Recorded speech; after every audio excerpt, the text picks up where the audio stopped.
Hello everyone, Storm here, and today I'm going to be starting another What If on The Walking Dead. This one is what if Kenny and Lilly swapped places. Now this premise could lead to a few different interpretations, so I'll just kind of run by what I mean by this. The idea behind the title is that after season 1, Kenny and Lilly are both alive and appear later on in the series. But what if we swapped where they ended up? How would things change with Lilly appearing in Season 2 and Kenny being with the Delta in Season 4? So this is kind of like a two-prong what if, since we'll have Season 2 and 4 being changed, as well as how Lilly and Kenny's characters develop. I actually thought up this idea a long time ago and began scripting it, but after seeing all the comments telling me to do it as well, I've decided to finally finish the script and bring it to you guys. So let's not waste any more time and dive straight into the story. To begin this changing of events, we pick up after Season 1, Episode 3 of The Walking Dead. We're going to have Lilly continue to wander around after being left by the group or stealing the RV,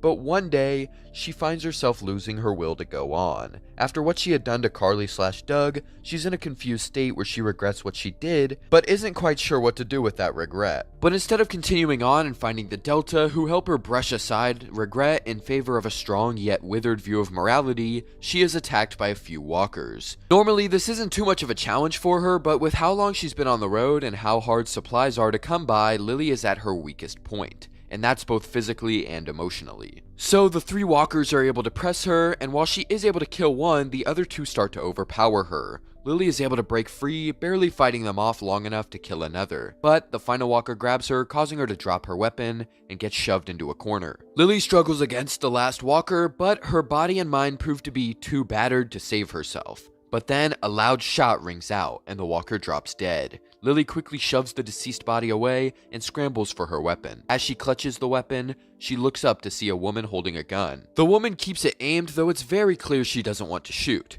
Lilly pants heavily, asking what she wants, and seeing the state Lilly is in, she lowers the gun. After that, the woman tells her that she doesn't want anything, and she heard what was going on and wanted to help. It's been ages since she's seen any other living people. Lilly is confused, getting to her feet and questioning why she isn't going to rob or kill her, and the woman replies that she isn't like that. She's just another survivor on her own out here. The two hear the sounds of groans approaching, and the woman tells Lilly that they should get going. Lilly is confused by her inclusion of both of them, but sees no real other choice due to her current state. The two head off, and once safe, they hunker down for the night. The woman asks Lilly's name, and she tells her, quickly following with the same question. She replies that her name is Sarita. The two have a small talk about what led them to this point, with Lilly not giving up nearly as much information as Sarita does. She's very untrusting of people, and just confused on if she even deserves that trust herself. Later on, Sarita asks her what her plans are for the next day, to which Lilly responds that she'll just keep going. Sarita suggests they stick together,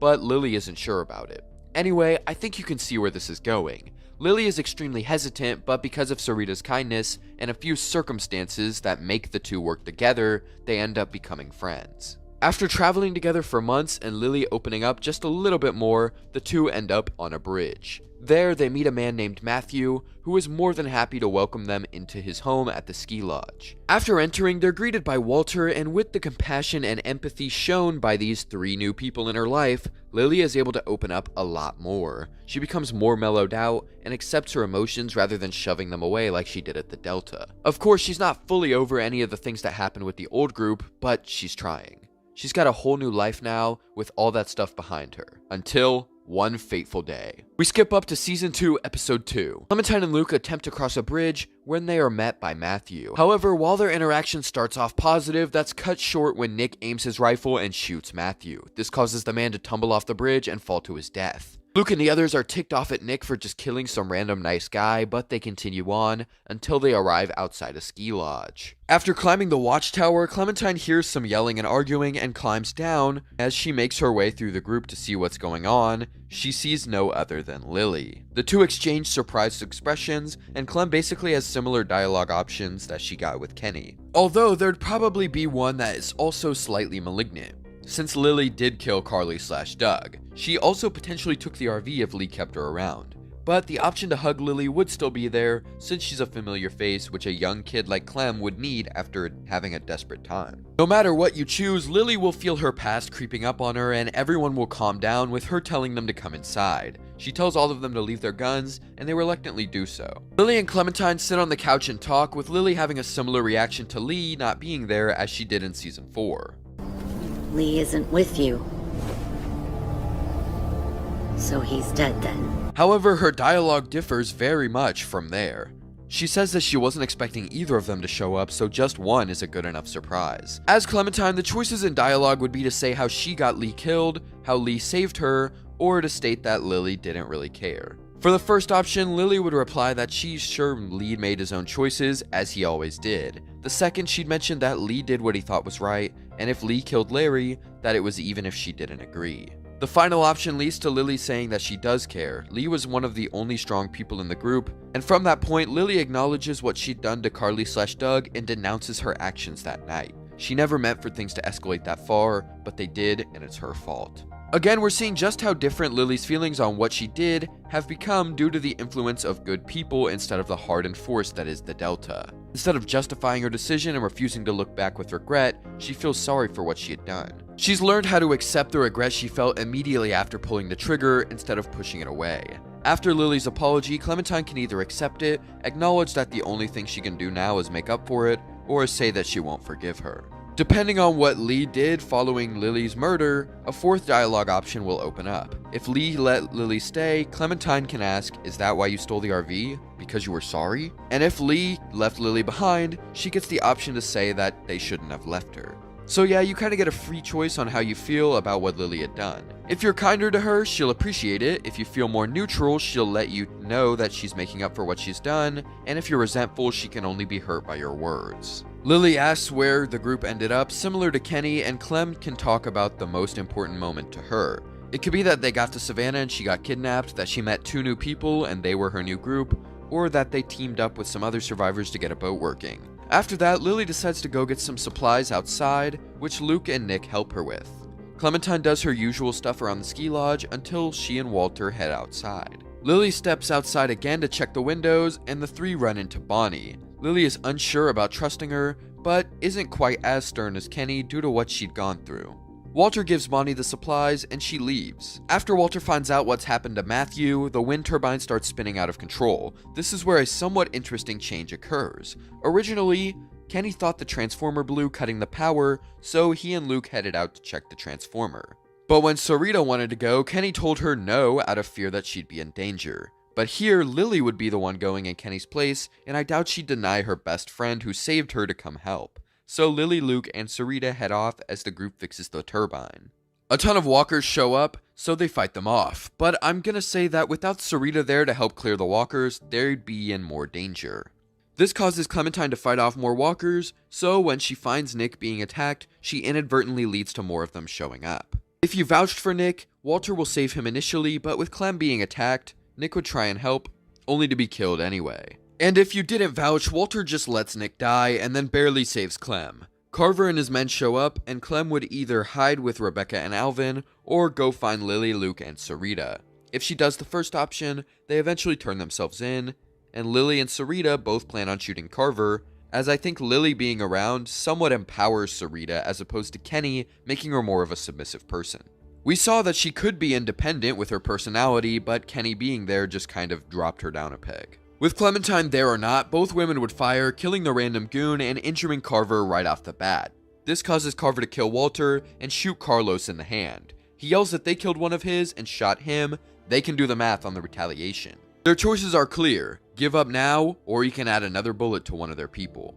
Lily opts to switch outposts, with Sarita staying at the same one just to make sure they have every angle. Clem goes with Lily if she's there. I think, judging by Lily's response to the bandits attacking the motel, she'd want to use this sniper advantage as much as she can. Not to mention her sorrow at Walter's death blinding her. So she readies a signal to Sarita to fire again when Carver grabs Alvin. Clem can tell her to shoot, in which case both Sarita and Lily would fire, causing Carver a second injury, although one shot misses. Or you can say Troy gets an injury, either way. Carver's gonna get even more furious and gun down Alvin with no remorse. His next target is gonna be Carlos or Clem if she stayed inside. But I think Lily and Sarita would give up here. Now if you stopped Lilly by convincing her, neither her nor Sarita would fire, and if you grab the gun as Lilly fires, Sarita will still shoot and miss, causing Alvin to die anyway.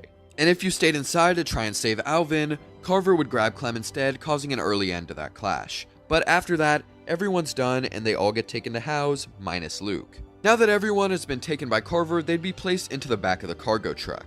Instead of rashly trying to come up with an escape plan, Lilly asks for information about the guy who took them and what they're in for going forward, since our cabin group has dealt with him before. She questions what their odds of escaping are once they get inside rather than before. As Clem, you can help ask important questions, scold Lilly, or just express your dislike of the situation.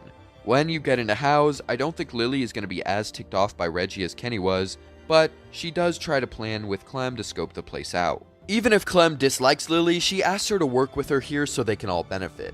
Anyway, the first few parts of the day go the same as in canon, so Clem works with Bonnie, Carver shoves Reggie off the roof, etc. But when Clem goes to bring back a bucket of nails to the workers, she finds Mike and Lilly actually working together. I don't see Lilly trying to beat up Mike for asking her to work, so that's why. Kenny's kind of insane. I am a Christian man. Because of that, no walkers break in, and Clem is able to go about her business after talking to Lilly briefly. She's grabbed by Luke, who reveals himself to her and explains his plan with the radios. I do think Lilly would have a similar plan to everyone else, with getting Luke the radio and then escaping with the herd, though she'd be a lot more level-headed about it than Kenny, and admit the plan has flaws. However, Jane approaches and tells them how to walk through herds, which Clementine is able to support via her own experience with Lee. After Clementine steals a radio, instead of Kenny's dialogue about Duck, Lilly would tell Clem that her work today reminded her of Lee. Depending on his decisions in Season 1, Lilly would say that even if she didn't like his choices, she always respected the way he'd step up when necessary. The next day, Lilly wouldn't oppose Mike trying to get Luke the radio, so unless Clem decides to, I think he'd be the one to do it.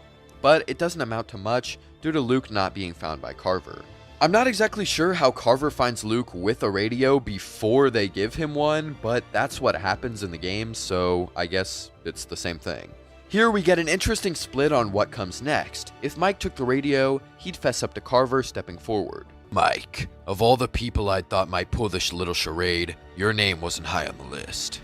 Mike replies to Carver that he's sorry, handing the radio over, and Carver then tells him that sorry isn't gonna cut it, before slamming the walkie-talkie into Mike's skull. He then proceeds to beat down on him further, though not as brutally as he did with Kenny, since Mike really hasn't been nearly as much trouble as Kenny was canonically. Everyone would be upset about this, but I don't see anybody rushing to help him, except maybe Clementine if you feel inclined, but she'd be taken down by Troy quite quickly. Anyway, if Clem kept the walkie, Lilly would step up in her place. She hands it to Carver, and he does the same thing to her as well, though once again, probably not as brutally as he did to Kenny, since she is a woman, and also she wasn't as big of a nuisance as Kenny was. But that being said, it's not like Carver's not a brutal person, so she would still be beaten quite bad. Especially because she did shoot him at least once. Here you can help Carlos hold back Sarita or rush in to help Lilly.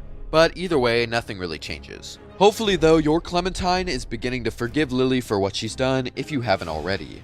The night arrives and Luke plans to escape then and there, even if they've got to leave people behind. This would either be Lilly or Mike, depending on who got the beatdown. Clementine is probably going to feel guilty about what happened though, given how she either chose to let Mike do the plan instead of doing it herself, or Lilly took the blame for her.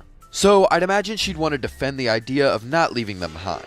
Luckily, Lilly and Mike get up at the same time Kenny does, maybe a little bit later since I just don't see them as durable as Kenny, but they also didn't get beaten as bad, so I think the damage to the eye would kind of pretty much do the same thing. Which means now we've got Eye Patch, Lilly / Mike. The plan then carries out with Clementine setting off the PA system only to return and fight Carver, aiming a gun at the group. Here she can either choose to shoot Carver with the pistol, or jump onto his back if Alvin used it in his last stand. After that, Lilly and Luke combo Carver, and Luke takes his gun. They briefly discuss what to do with him before a bullet is fired, hitting Carver dead in the face. Everyone turns to see Lilly standing with a pistol in her hand. Sarita is kind of surprised to see this side of Lilly, but Clementine knows it already.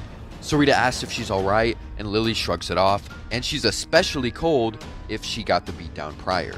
If not, Mike would simply thank her, since he got the beatdown instead and wanted revenge. Lilly then says let's go, and everyone heads outside. I'd like to just add the fact Eye Patch Kenny is so awesome when he first shows up.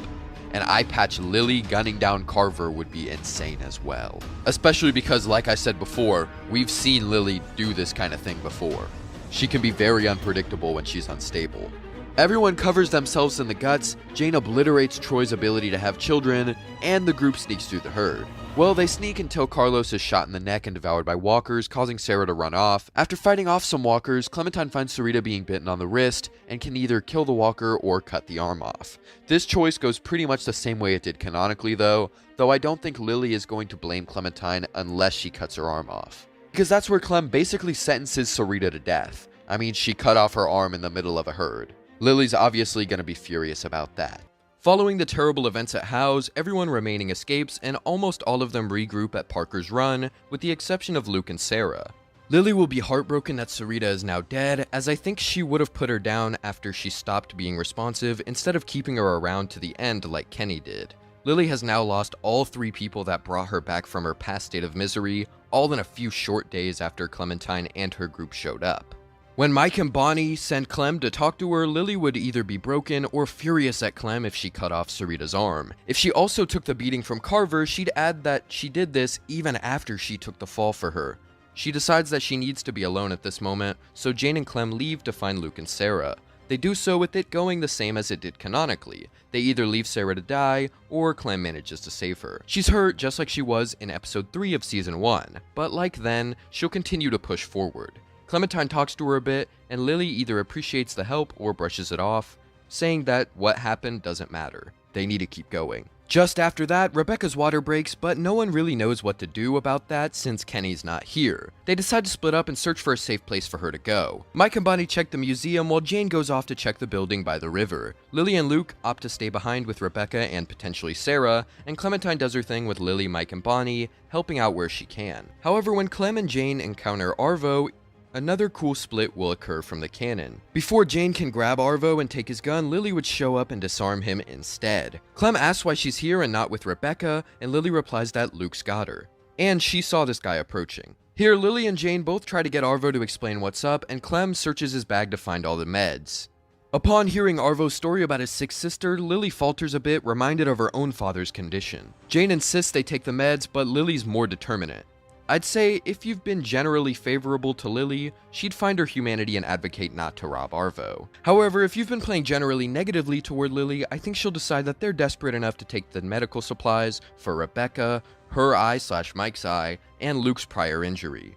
Here's a list of things that will negatively or positively affect Lily's mental state right now. Clementine makes the final decision unless she's done no negatives or positives.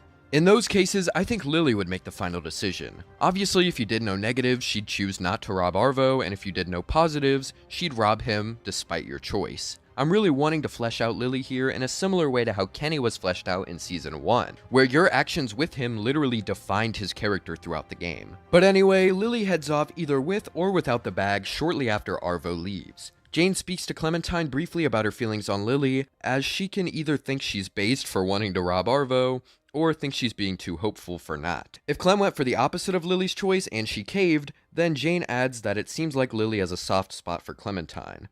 Clem then leaves, but Luke never shows up since he was the only one left with Rebecca and possibly Sarah. This means the walkers that pull up to Parker's Run would have been spotted a while ago, as Lilly and Luke are both there securing the place. So upon Mike and Bonnie's return with the water, everyone would immediately leave to go get to the observation deck. There's also no Jane and Luke situation, so everyone is much more calm. Rebecca goes into labor with everyone trying their best to keep her calm through it. If Clem or Lilly took Arvo's meds, Lilly would give pills to Rebecca if Clem chooses not to. The walker herd would be approaching due to Rebecca's screams, but the group would have a decent distance on them. So I do think that with a much better situation given, Alvin Jr. would be born even without Kenny's expertise. The group then has to drop the deck to deal with the walkers when they arrive, but I think with Lilly there and everyone being less scrambled since they had some time to prepare, Sarah just standing there and falling to her death would be avoided. And since she avoids her death, that means she gets to stay alive.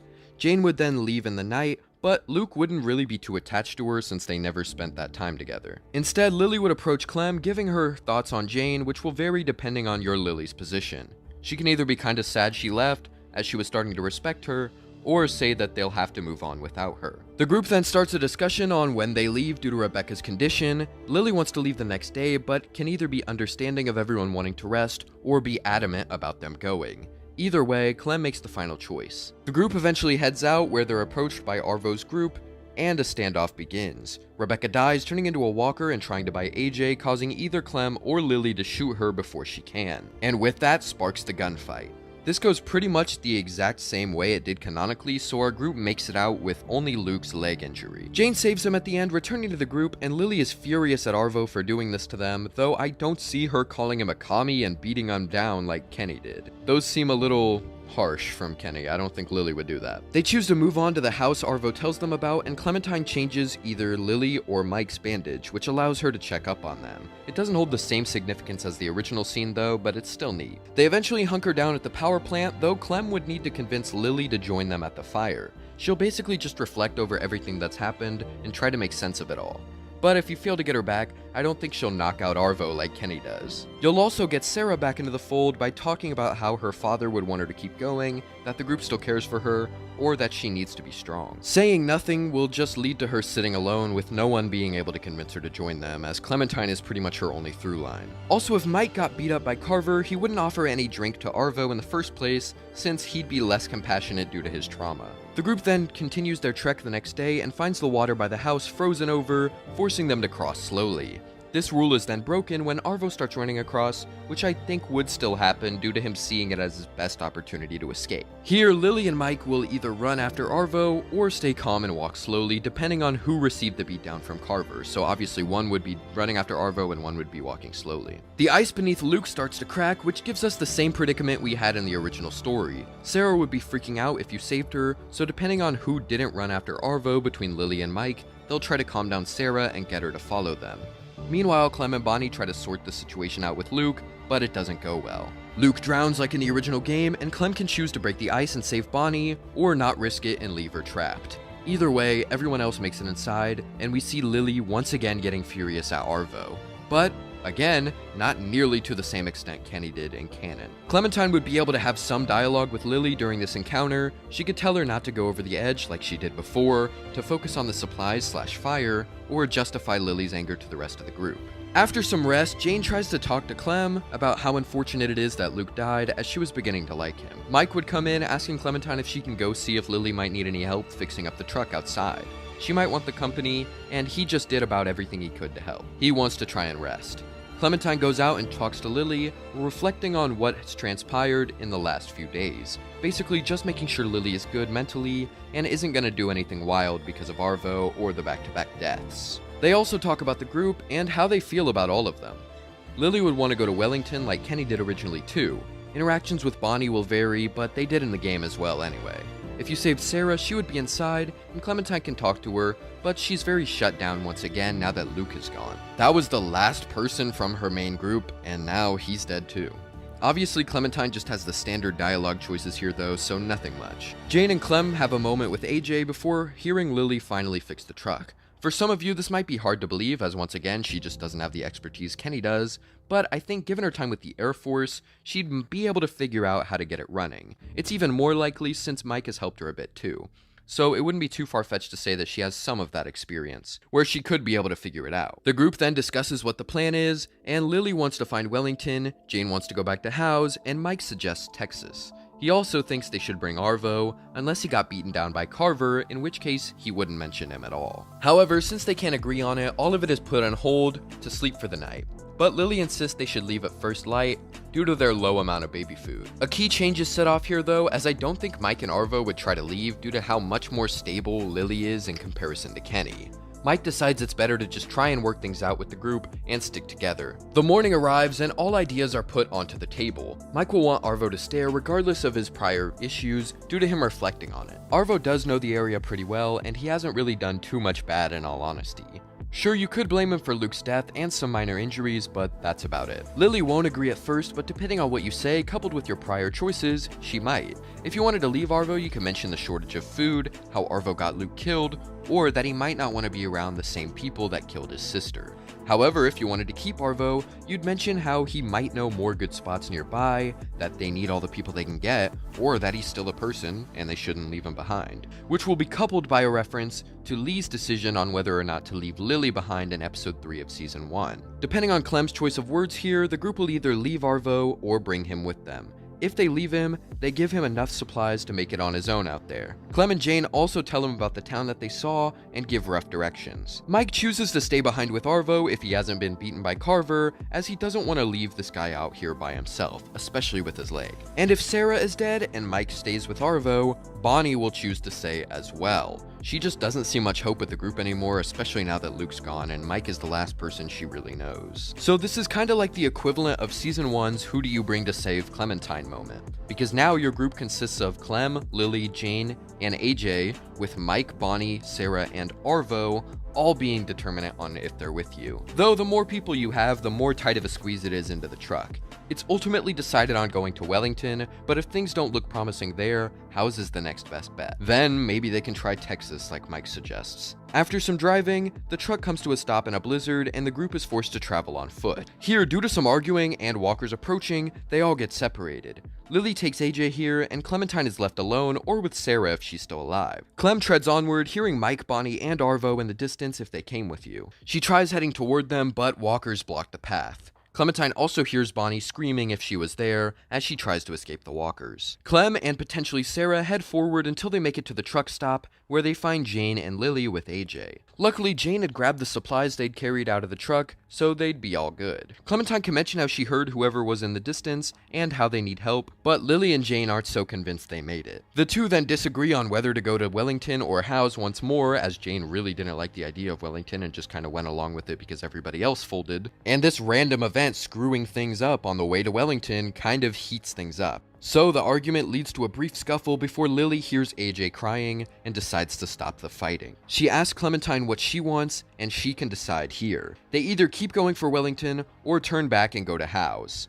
Clem can ask for Sarah's opinion, but she doesn't really have much to offer since she doesn't like Howe's and doesn't know anything about Wellington. And so, after searching and waiting in the area for the others if they came with you, the girls set off with AJ once more. If they go to Wellington, Edith sadly is forced to turn them away due to how many people there are, until Lilly begs to let the kids stay. Edith reluctantly agrees, but only if it's just Clementine and AJ. If Sarah is there, she'd be forced to say no, as it'd be too many. Though the option to let Sarah go by herself into Wellington would be available, since she's been through so much and really needs to be in a good place. It'd be a touching goodbye for Sarah, as she ventures into a hopefully peaceful life.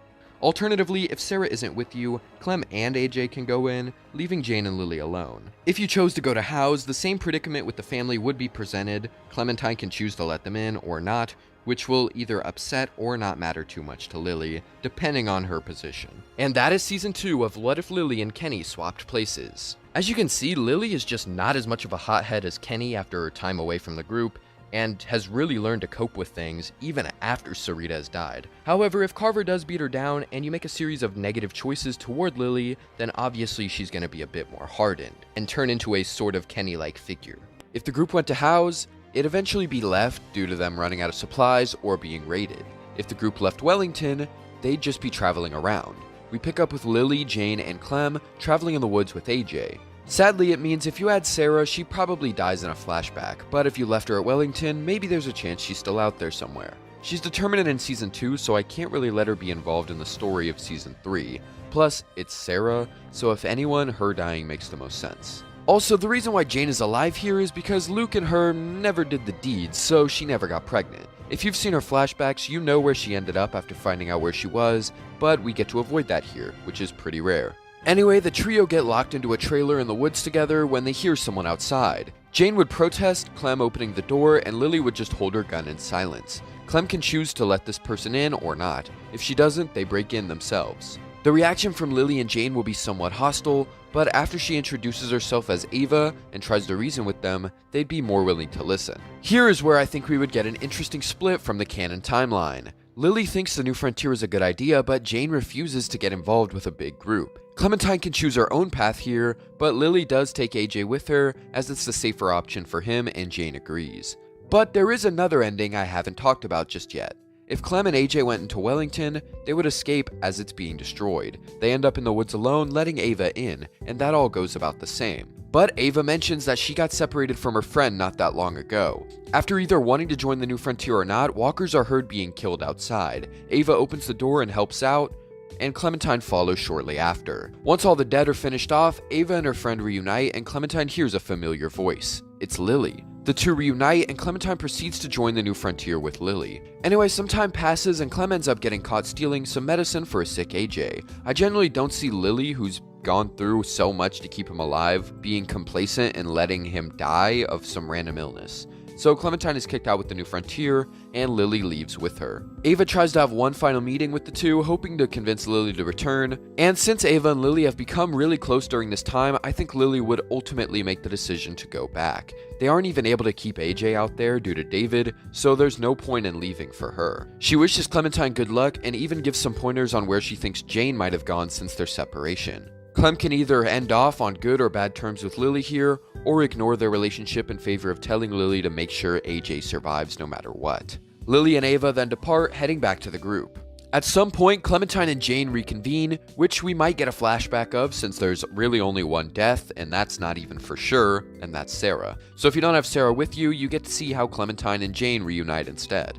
That's pretty cool. But anyway, if you can kind of see what I built here, you can either choose to go to the New Frontier with Lilly or just be drafted straight into it if you went to Wellington, or you can choose to not join it with Jane, but no matter what, you end up reconvening with Jane at the end. The first actual change in this what if is going to make in a New Frontier outside of flashbacks is that when Clem takes Javi back to Prescott, you'd meet her friend Jane. She tells Clem to calm down after she raises a gun on the jerk who ripped her off. Clem lowers it before any mistakes can occur, and Jane forces him to double the bullets she was meant to give to Clem, or she'll report this whole mess to Tripp. The dude agrees, and Clem and Jane walk out with Javi. Nobody gets locked up, but Tripp still doesn't want to risk going out for Javi's family at night. He'd rather they wait. Eleanor checks up on Javi's cut, which he plays off as if it happened before they came to Prescott. Eleanor offers to go after Javi's family later that night instead of waiting. Everything here goes the same as it did in canon, except that Jane stays behind instead of Clementine since she wants Clem to go back to Prescott. Javi buries Mariano with Jane, who tries to relate and help him through it. They return before Prescott is attacked by the New Frontier, who use Francine as a hostage. This plays out the same too, and our group escapes with Jane going as well. After they meet Jesus and head through the subway, the whole Clementine situation will either happen basically the same, or under different circumstances based on Clem's choices of joining the New Frontier. In the version where she doesn't, Conrad would overhear Clem and Jane's convo to Javi about how their friend joined the New Frontier, and would decide to use that as his bargaining chip. Maybe their friend wants them back, and would be more accepting of them if they brought them. Anyway, Jane would obviously be wanting Conrad to put the gun down and let go of Gabe, and Javi can choose to shoot him or go along with the plan. If he goes with it, Jane would apprehend Conrad at the first chance and leave with Clementine. If not, Jane explains to Clementine and Javi that she doesn't want to get mixed up in all this stuff again, so she's gonna head out. If Clementine was part of the New Frontier, she'd leave with Jane. Clem is somewhat upset but understanding, and Javi can choose what he feels about it. Jane wishes them her best though, and so does Clem if she goes. So when you approach New Richmond, you can either have just Conrad, just Clem, or none of them. Anyway, David shows up and takes Kate, leaving everyone else in quarantine except for Gabe, who follows him. We might see Lilly briefly during Javi's short time in Richmond, but it wouldn't be very much at all. Anyway, the group is kicked out, but given a map to a place they can go. They head there, but get attacked by walkers. Luckily, they're saved by Jane and potentially Clementine, though. After that, the whole gang makes it to the location, but are forced to get a quick way inside due to the walkers. Thankfully, since Jane is an extra person to hold the fence and kill walkers, if Conrad is with you, he'll survive even if you didn't give him his weapon. David then arrives, but Jane and Clem both want to leave him outside.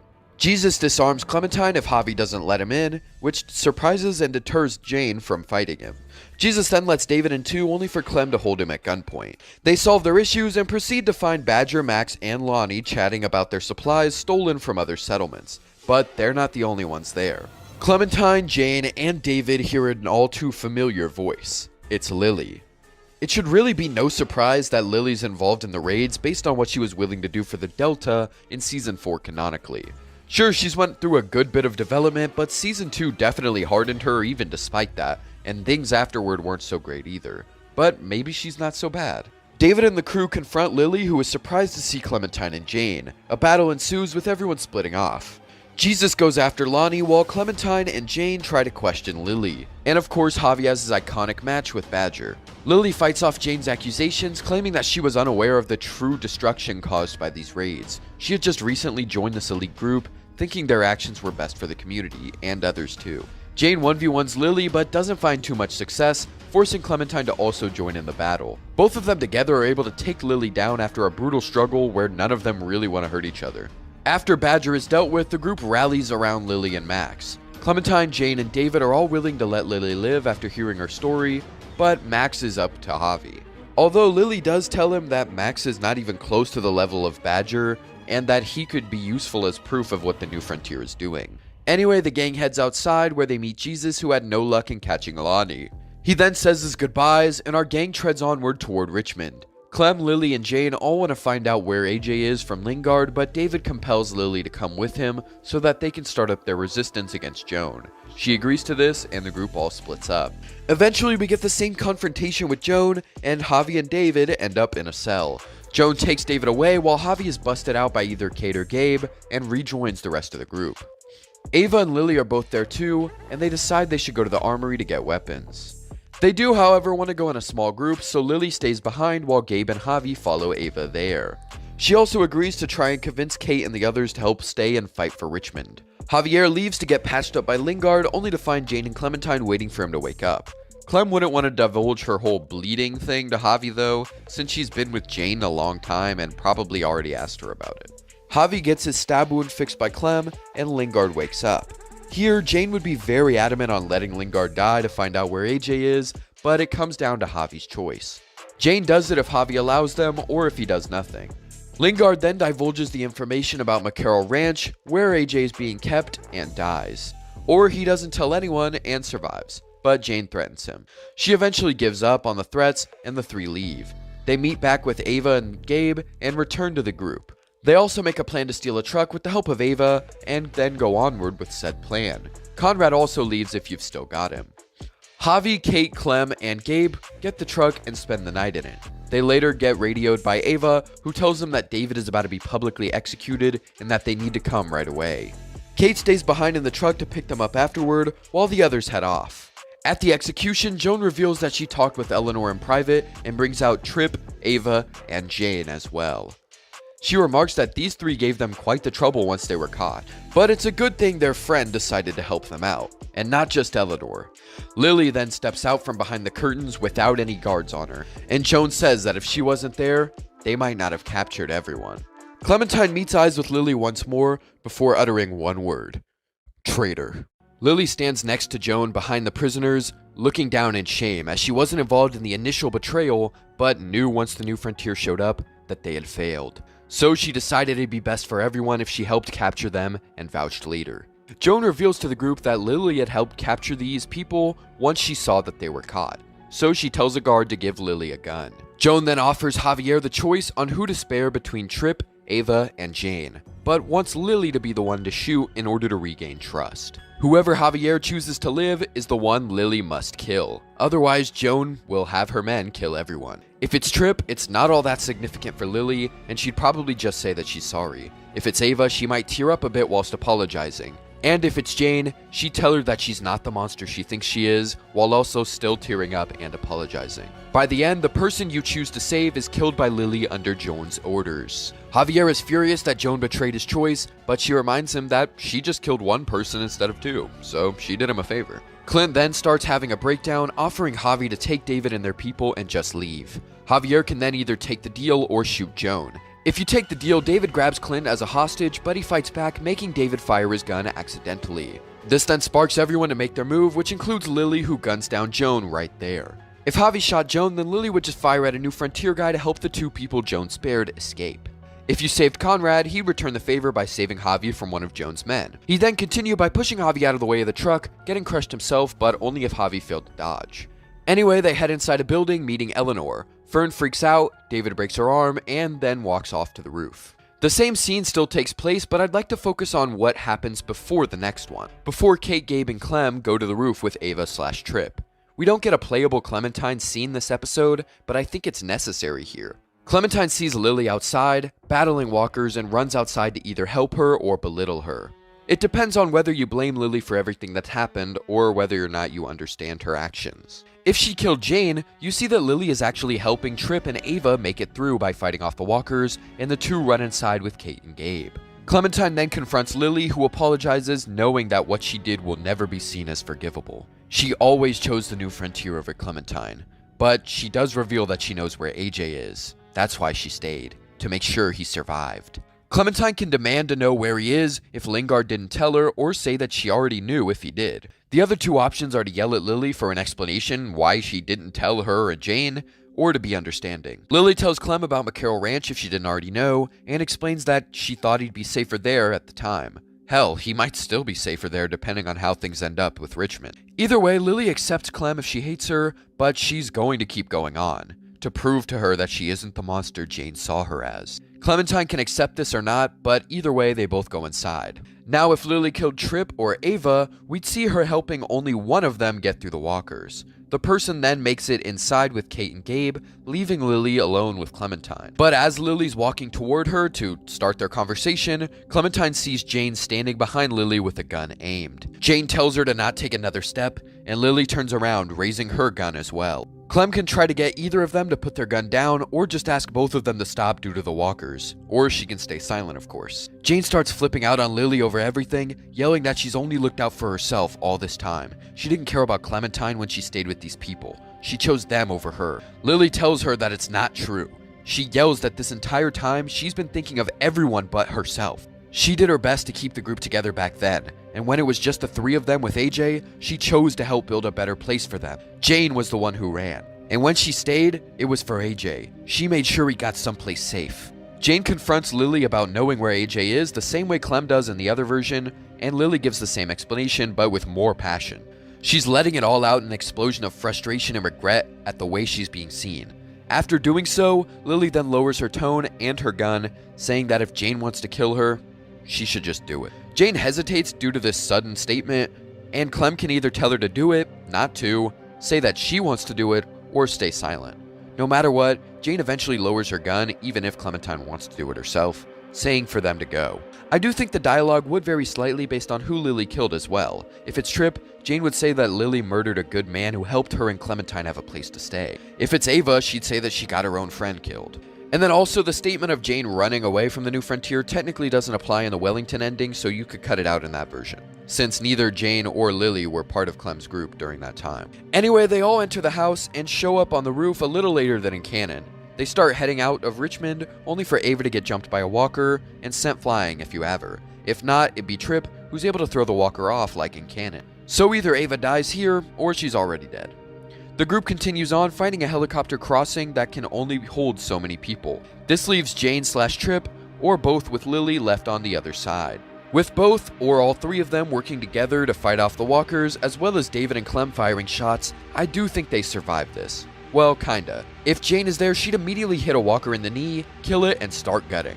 Lilly and potentially Tripp continue fighting until Lilly decides to do the same. Or just do it in the first place if Lilly killed Jane and she isn't there, probably with a reminder from Clem about that tactic.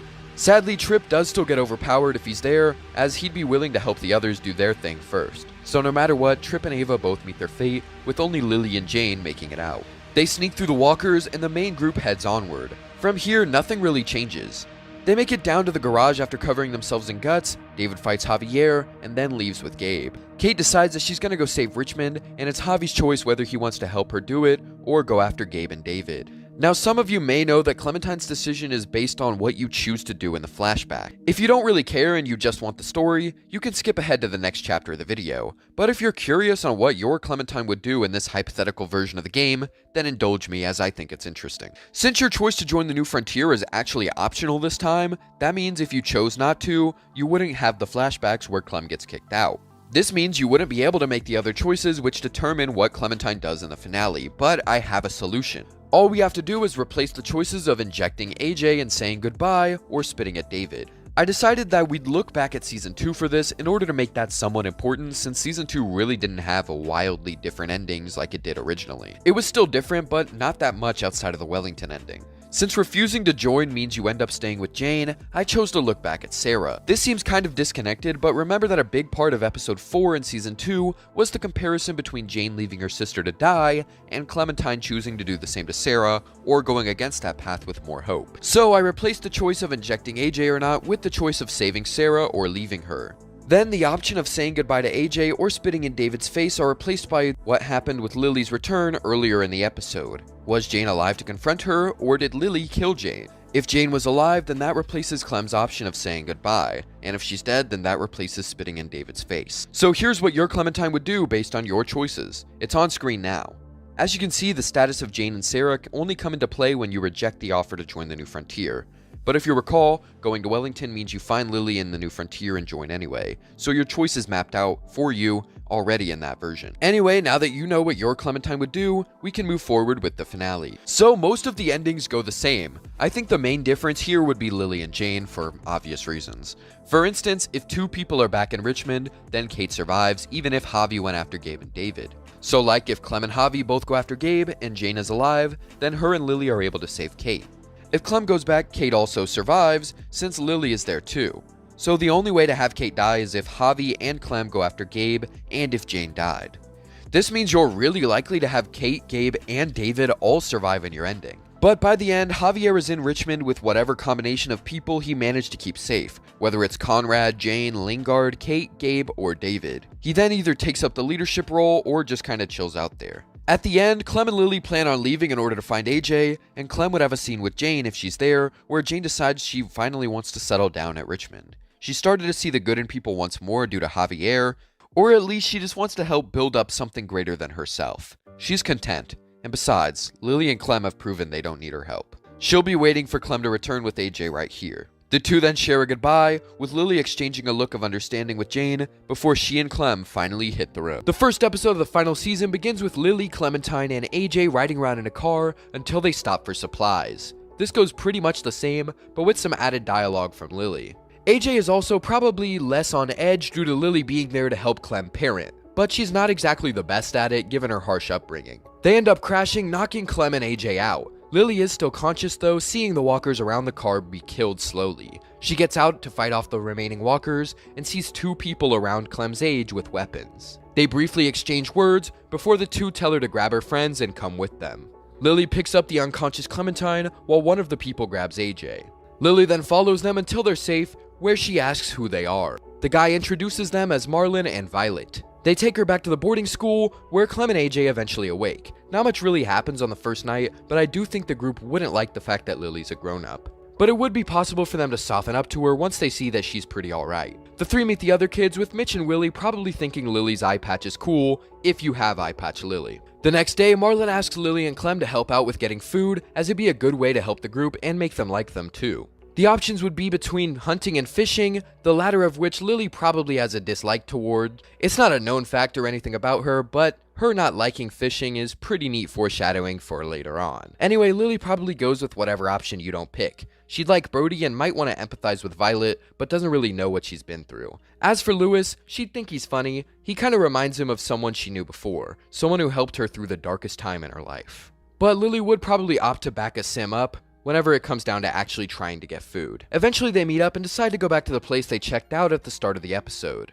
Lily would likely choose to keep watch with Violet, which leads to her seeing Abel approach the building. She springs into action, attempting to apprehend him from behind, which she's able to do. She holds a knife to his neck, telling him to drop the gun. Abel tells her that she's gonna let go of him. Lily asks why, and he replies that if she doesn't, he'll fire his gun, and then they all die to the dead anyway. Lily looks over to Violet before finally relenting, allowing Abel to get free. He turns his gun on her, telling her to go in there and tell her other friends to leave whatever they're trying to get. Otherwise, things might end badly for the other 2 out there. Lily is forced to go inside and tell Clem to leave the supplies, which AJ protests. Clementine can do the same, choosing to either go outside with Lily or continue packing. If you go outside, Abel smirks before allowing the 3 to leave, while he goes in and takes their stuff. AJ doesn't like it though, so he aims his gun at Abel as he walks in. The 2 have a similar interaction to the canon one, where Abel wagers that he's faster than the boy. Lily tells AJ not to shoot, as it'll only attract the walkers even if he takes this guy out. They're forced to just let him steal their stuff.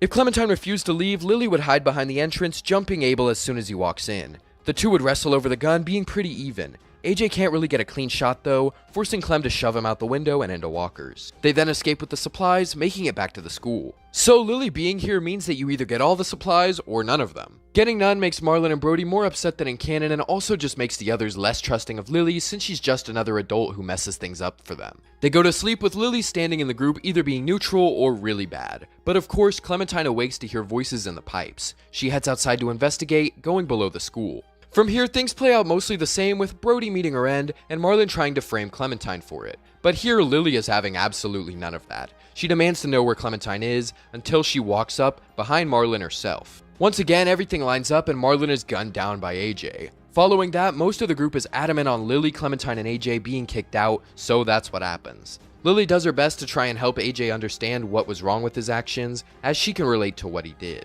That was what led to her separation from the initial group after all. Anyway, the three get escorted out into the woods, where they quickly run into trouble. A gunshot is fired, and they all hide behind trees.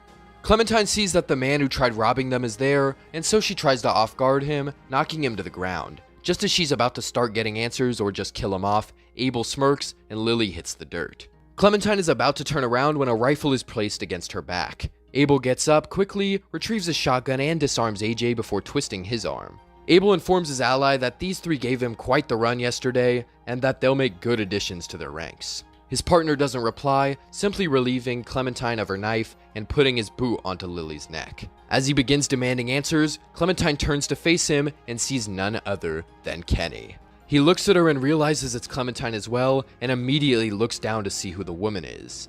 Lilly and Kenny meet eyes, both faces filled with surprise. Kenny steps off of her, allowing her to stand up with Clementine. Kenny now has a similar reunion scene with Clem as Lilly did canonically, but now Lilly is present here as well.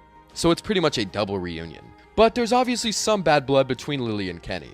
Oh yeah, and Kenny also has both eyes since he never met Carver here, although it is possible that he lost the eye in the war or something. He informs Lilly and Clementine of the Delta, offering them to live there in exchange for convincing their friends to join them as well. There's a war going on, and it sucks to admit, but they need every hand they can get.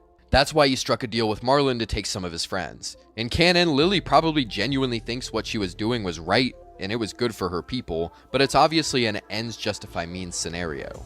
As for Kenny, I think he'd be fully aware that kidnapping kids is kinda messed up as well, but he doesn't really seem to care in the cases of Ben and Arvo, where he just treats them like trash even though they're really young. So I don't think it's out of character here either, especially due to his time with the Delta. Obviously, Clem and Lilly don't want to go with this plan, with Lilly confronting Kenny about what he did to her father. Kenny just tells her that he was looking out for his family, but now, he's trying to save more people than just that. After some time, a distraction is caused by Lewis and Violet, allowing Lilly, Clem, and AJ to escape. Abel fires a shot, but since Lilly is probably behind Clem and AJ to keep them safe, she'd be the one hit by it. They make it out of there and are saved by James. Lilly thanks James for helping to patch her up, and they travel back to the school the next day. Here, they prepare the kids for war. They still wouldn't like Lilly, Clem, or AJ, but they didn't like them even when it was just Clem and AJ, so nothing really changes here. Time passes, and Lilly pulls her own weight and proves herself to be an asset. She's probably got the best survival skills out of anyone else here, including Clementine by this point, due to her time in the Air Force and going through a lot of the same events Clementine did, plus her time with the New Frontier. Anyway, the night of war is eventually reached, and our group has to fight Kenny, Abel, and the rest of the soldiers. Mitch attempts to jump Kenny, but gets killed in the process. After that, the main fight begins, with Clem and AJ retreating inside the school with the few others. The battle with Abel happens the same way, while Lilly is still outside helping to fight off Kenny's forces. This is where we would see Kenny and Lilly finally square off after all these years, but it doesn't really look good for Lilly here. You see, Kenny in Season 2 is really strong and durable, making him a crazy powerhouse. And Lilly in Season 4 has her training from the Delta, where she is literally fighting wars, and we see the fruits of her combat training when she easily overpowers Clementine. We even have a person who worked on the game actually saying that Lilly would demolish Season 2 Kenny in a fight by this point. But Kenny is noted due to his extreme strength, so it's possible that he would still be able to contend with Lilly. It's just Lilly also has strength and is far more skilled. However, a lot of that probably came from her training in the Delta. But now we have a Kenny who is already kinda tracking with Lilly in strength by Season 2, and also has that same Delta training, whereas Lilly doesn't have it in this timeline. I doubt the New Frontier was like super extensive with their training, although Ava and David are both vets, so maybe Lilly could have been trained in some way there. but it wouldn't be nearly as extensive, and I'd assume her time with the Delta was probably a lot longer. So after taking all of these things into account, Kenny should just destroy Lilly here in a one-on-one. Luckily, we do have other characters that could help, as well as Rosie the dog, who could put some work in on Abel. With these factors in mind, as well as Kenny being somewhat conflicted, fighting old faces and teenagers, I imagine they'd be even more even. Once Clem and Abel crash into the ground, Kenny would be barely defeating Lilly, with Clem rushing in to try and save her. She attacks the now tired Kenny, barely causing him some injury, but just not doing that much overall. Kenny tells Clementine that he'd hoped things could have been different after they saw each other again, before reminiscing on Lee. He either sees him as his best friend, his enemy, or somewhere in between. But Lee died to get her here, and Kenny hates having to be the one to snuff out his last wish. He aims his rifle before Lewis/Violet tackles him, only to be knocked away by his gun easily. By then, Clementine has rolled away and grabbed her bow, which she quickly aims to ward Kenny away. He lays down cover fire while his soldiers take Lewis and Violet, forcing Clementine to only be able to save one. As Kenny tries fleeing, battling through the undead, he turns to face Clem before leaving in a blaze of fire. AJ finds Lilly, who is regaining consciousness, and the group realizes that they now have a prisoner, Abel. They question him the next morning, with Lilly being quite brutal due to her anger at Kenny. This could potentially stress Clementine out, since Lilly has a huge influence on AJ here, and if your Clem isn't down for torturing people, then she wouldn't like it. Alternatively, she could share the same anger at losing, but bottom line, they get their answers and make a plan to find James and get a herd to attack the Delta ship. The party goes mostly the same, but with Lilly also sharing her story on why she's so full of anger toward Kenny, and how even after all this time, she still hasn't fully gotten over it. She could also reference Jane and Sarita, since both of them were key people in her life. The group eventually heads out after getting James to help them, and they attack the ship at night. I think Lilly would probably handle the bomb, while Clementine and her buddy head onward to free everyone. There they meet Minnie, who tries to double-cross them. Luckily, Lilly shows up and fights her off, which allows Clementine to free Asim and Omar, with Lewis being freed as well, or Violet fighting Clementine and losing. Either way, as they make an attempt to escape, Dorian returns with Kenny, and the two force everyone back into their cells. Lilly gets locked up with Clem, and Kenny decides to give the two props for what they've managed to do. If he brings them back to the Delta, they'll be unstoppable. And if we fight back, Lilly asks, "You'll kill me too, won't you, Kenny? Just like my father." Kenny groans. "Ugh, you're still on that? Nah, I won't kill you." He then goes on to explain the parable of the twins to her, with Minerva revealing that she killed Sophie. Kenny ends by saying that if she fights back, it won't be him to take her out. Someday far out, when the others are happy with their new lives, they'll see her jeopardizing all they worked for. And just like Minnie, they'll take care of it themselves. Clementine's response to this varies, but it's something like, "It won't be me." But Kenny isn't so sure. He reminds Clem of what Lee did when she got taken all that time ago. Lee tore across half of Georgia to keep her safe. He then gestures to Dorian, "Bring out the boy." Clem and Lilly step forward, only to be met by Kenny and Minnie aiming their weapons at them. Kenny then steps out of the cell, kneeling down to AJ's level, where AJ threatens to end him like he did to Marlon. Kenny sees AJ and shows a bit of restraint, before returning to his usual strong talk, just drawing the comparison between Lee keeping Clem safe, and how Clem might need to make some hard choices if she wants to do the same for AJ. He then takes him up to the top of the ship, leaving a fight to break out, and as a result, the group breaks out too. Lilly and Clementine head up to save AJ, seeing Ten stand up to Kenny. Kenny doesn't act as tough as Lilly did here though, telling Ten not to pull the trigger. He's not his enemy. He can give him a good life, like one they used to have before. Ten begins breaking down and Kenny confiscates the gun, attempting to put it away, but AJ bites his hand. James attacks the random Delta soldier, as Clementine and Lilly spring into action against Kenny. He's easily able to handle either of them alone, but together with the support of AJ, it's a lot harder for him to keep up. This resulting in Lilly stabbing him and AJ getting the gun. He aims it at Kenny, who tells the boy not to do it. He's got people back home that he cares about. He doesn't want to miss their lives, like he did for his own family. As Clementine, you can choose whether to have AJ shoot him or not, but if you choose not to, Lilly takes the gun and does it herself. This shift in her character, once again going back to the anger at past events, culminates here. Clem and the others don't have much time to react though, as the bomb explodes, putting all of them off balance. Clem and AJ escape, reuniting with the others, including Lilly. They fight their way out of the battle scene, making it into a cave with James. There, James confronts Lilly and Clementine for teaching AJ brutality, where they just 2v1 him and beat him up. As Clem, you can either feel justified or show regret and disappointment at yourself or Lilly. AJ wants to be trusted with big decisions, now that either he has shown how strong he can be, or Lilly has shown him. They continue on, where they start to cross a bridge, before Minerva shows up with an army of the undead. They have a brief scuffle where Lilly and Clem once again destroy their opponent. Clem does get her leg cut up though, which is unfortunate, but they carry on, with either Lewis/Violet dying, or AJ killing 10. Here, if AJ killed 10, Lilly will see just how far she's pushed AJ, and she will regret her previous actions. They fight on, getting separated, but Lilly helps to protect Clementine from being bitten, instead being bitten herself. It can either be on the arm or the leg, but it doesn't really matter overall. And honestly, a cool effect could be that if AJ doesn't kill 10, Lilly doesn't see how far she pushed AJ, so then she actually doesn't defend Clem as much, which leads to Clem being bitten still. And then that would be like the realization moment for that path. I think that could be really cool actually. Anyway, they make it to the barn, putting up a final stand, with both Lilly and Clem starting to succumb to their injuries before AJ cuts off the bitten limb.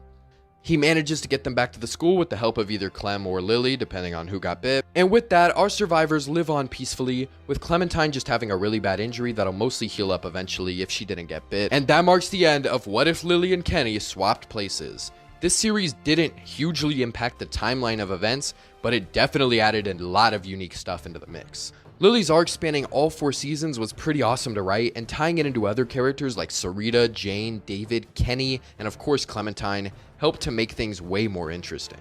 Writing a Kenny who joined the Delta was kinda difficult, as it's kind of hard to imagine him doing that, but then whenever you actually dive deeper into Kenny's character, it kind of makes sense, honestly. And I think I found a good way to make his character fit that role without just being a carbon copy of Lilly. Hence why I kind of went in depth and tried to give voice lines and actual dialogue. But yeah guys, this series has been a wild ride. It's such a cool concept to switch these 2 characters who were originally from season 1 and were at odds, and both of them for some reason ended up returning in later seasons. I think that's such a cool idea, and I'm really glad that I got to execute it so well across 5 whole parts. Let me know if you would have preferred this version of the events, and if you think it's a happier ending than it was in canon. As always, a huge shout out to our channel members, Kyler Fiend, Wax and Parrotfish, Ellie DePlug 2, Paul Keen, Hazy Brush, I Am Bored, Roderick Hare, Raven, Marco DeCinco, Crayman, Very Classy Demon, Hunter Johnson, Sam Malum, Davisville 84, Willie, and Yuki. If you want to also have your name be read out at the end of every video, as well as awesome perks like exclusive community tabs and also access to early videos, then make sure you become a channel member for just $2.99 a month. It supports the channel a lot and lets me know that you guys want to see more content. But as always, tell me if you like this series, comment your requests for future videos, and subscribe. Thank you for watching. Have a great day.